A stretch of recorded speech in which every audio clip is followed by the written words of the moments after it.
please join me in welcoming the Honorable Beto O'Rourke. Thanks for having me here.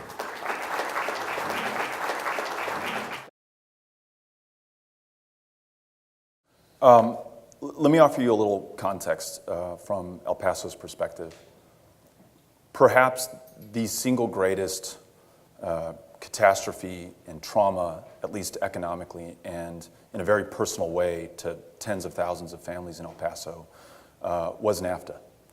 The Department of Commerce certified 28,000 trade-related job losses in the immediate aftermath of its passage.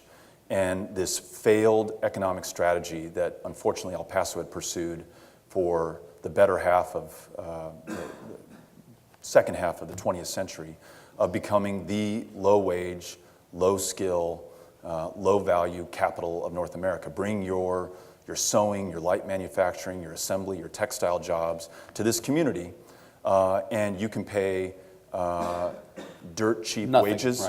Right. You can treat your workers any way you want to.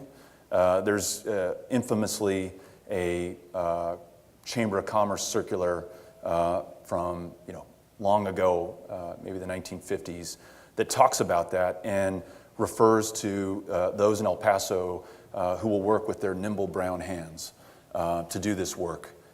We won that bet. All of that came to El Paso. And following NAFTA, all of that left El Paso to pursue the next place where you could pay people next to nothing and have them in conditions that you were increasingly not finding in the United States. That informs what many of us in this community feel about TPP. But I've got to introduce another dynamic to this, which is that in the decades since the passage of NAFTA, El Paso has transitioned from a low-wage, low-skill, labor-intensive community, manual labor-intensive community, to a trade community.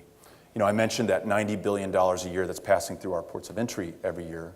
That's now connected to 1 out of every 4 jobs in the community that I represent. We are today very much a trading community. Is that the long tail of NAFTA? Do you maybe have a different perspective on NAFTA today than you did before? NAFTA is not a black or white. It is for many people in the community. I wouldn't blame somebody who lost their job because of NAFTA seeing it in those very black and white terms. NAFTA was bad for that family, undisputably, objectively.